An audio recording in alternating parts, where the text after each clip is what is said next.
Tiens, sur l'assurance chômage, qu'est-ce qui va se passer? C'est a priori par décret.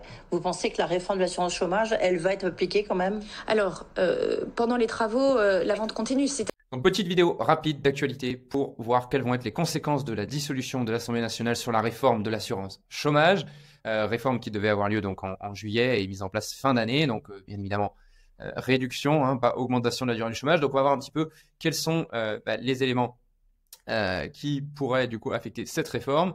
Donc, par rapport à ça, on est d'accord que l'Assemblée nationale a été dissoute et donc maintenant on est dans du coup la période de réserve, d'accord, la suspension des travaux parlementaires. Donc il se passera rien, c'est-à-dire que là, ce projet de loi devait être du coup abordé en séance plénière le 13 juin dans l'Assemblée. Ce ne sera pas le cas. Maintenant, ça ne veut pas dire que au niveau du gouvernement, au niveau des ministres, ça continue pas à bosser dessus, hein, et c'est un petit peu le flou. Vous allez voir. Donc, on va commencer tout de suite par une petite vidéo de BFM TV, ok, de la ministre qui vous explique un petit peu où est-ce qu'on en est concernant la réforme côté gouvernement. Okay. Tiens, sur l'assurance chômage, qu'est-ce qui va se passer? C'est a priori par décret. Vous pensez que la réforme de l'assurance chômage, elle va être appliquée quand même? Alors, pendant les travaux, la vente continue. Pendant les travaux, la vente continue. Donc, vous avez compris, assemblée, pas assemblée, élu, pas élu, et finalement, on continue les réformes. C'est-à-dire que le gouvernement est au travail et va continuer à travailler. En revanche, aucune loi ne sera discutée et votée dans la période de préparation et de réalisation des élections.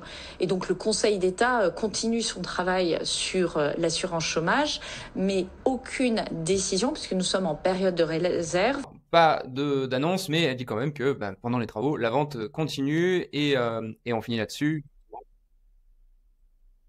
Voilà, c'est-à-dire que nous faisons tout le travail de préparation, c'est normal, les institutions, le Conseil d'État, et ensuite il appartiendra au président de la République, au Premier ministre et à la ministre en charge de voir si les conditions sont réunies pour aller jusqu'au bout, et d'ailleurs si...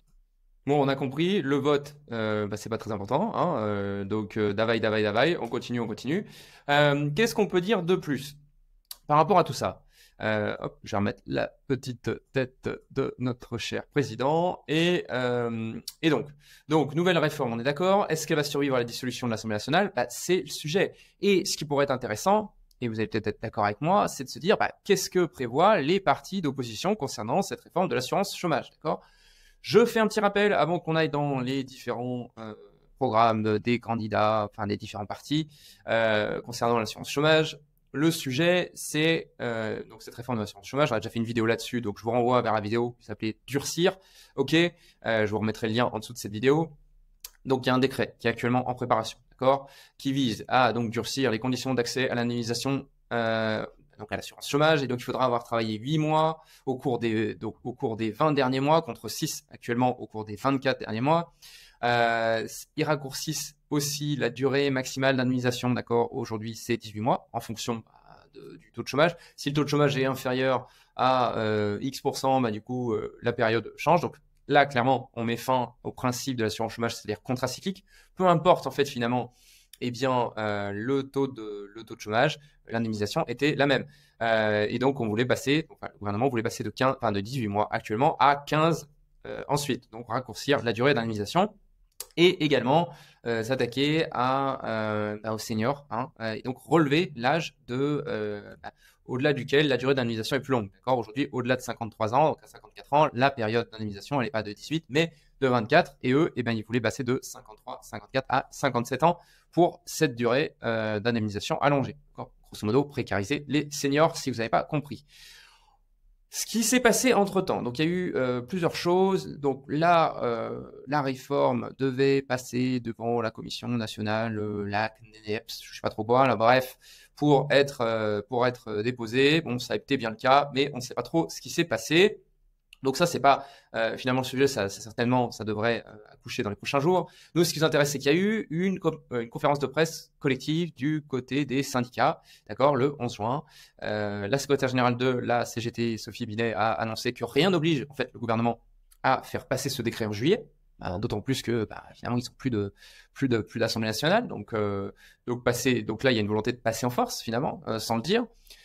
On a bien compris un truc, c'est que, et ça c'est les représentantes de l'UNEDIC qui gère les cotisations chômage, qui est excédentaire, on le rappelle, l'assurance chômage aujourd'hui est excédentaire, elle gagne de l'argent tous les ans, et d'ailleurs, ces excédents sont à peu près de 900 millions d'euros en 2024, okay, avec un solde cumulé de 3,6 milliards. Le but, c'est de faire des économies, d'accord? Donc tout de suite, le gouvernement pourrait remettre la main sur ces 3,6 milliards, on a bien compris.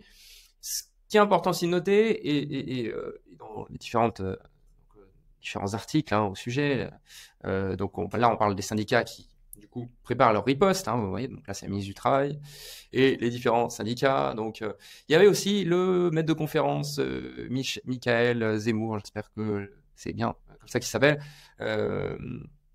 et donc qui est donc économiste, a donc indiqué que ça devrait impacter aujourd'hui près de 230 000, 250 000 chômeurs, d'accord, qui devraient se retrouver privés d'indemnisation tous les mois. Ce qui permettrait de faire encore plus d'économies et donc faire en sorte que l'assurance chômage soit encore plus excédentaire. Et donc, qui permettrait au gouvernement de taper directement dans les caisses de l'UNEDIC. Donc voilà un petit peu le sujet. Donc, et maintenant, du coup, on continue avec ce qui vous intéresse le plus, c'est savoir ce qu'en pensent les partis qui du coup présentent des candidats aux législatives sur cette réforme de l'assurance chômage.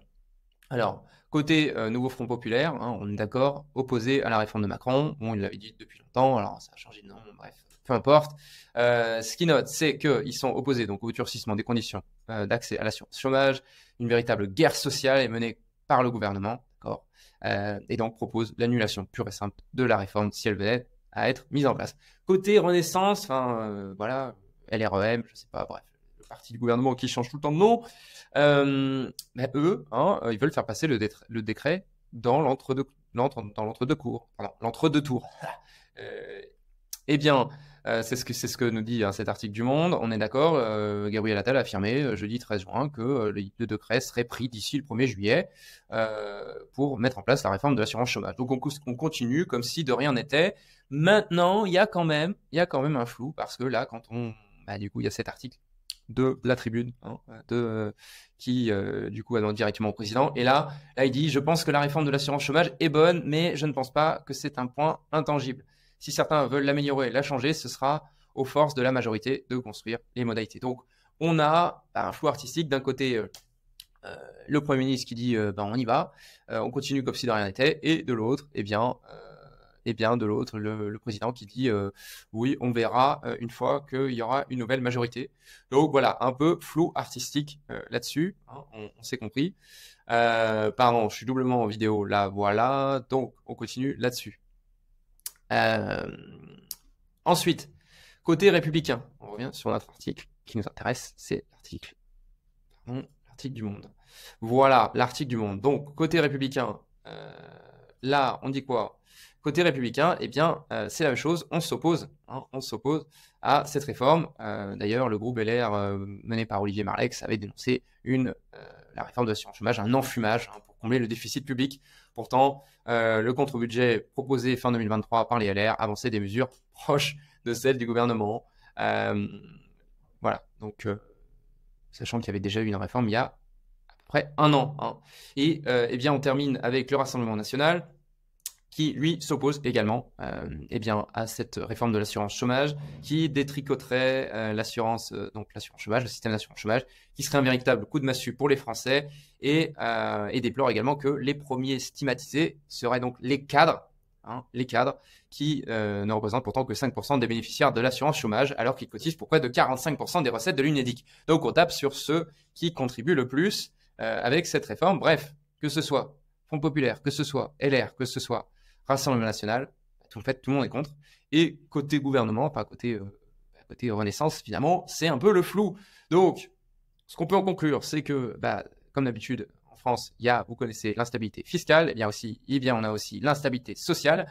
Et donc, bref, on ne sait pas trop ce que va devenir cette réforme. Va-t-elle passer en juillet? Va-t-elle être repoussée au calendrier grec? Vous le saurez dans les prochaines semaines, dans les prochains mois. On en fera certainement une vidéo pour vous tenir au courant. D'ici là, n'hésitez pas à regarder les autres vidéos de notre chaîne pour en apprendre plus sur comment négocier avec votre employeur et sortir en bon terme au mieux de vos intérêts. Et si vous voulez du coup prendre rendez-vous avec nous, cliquez sur le lien ci-dessous et on verra si on peut vous aider à négocier votre rupture transactionnelle conventionnelle ou bien votre départ avec votre employeur.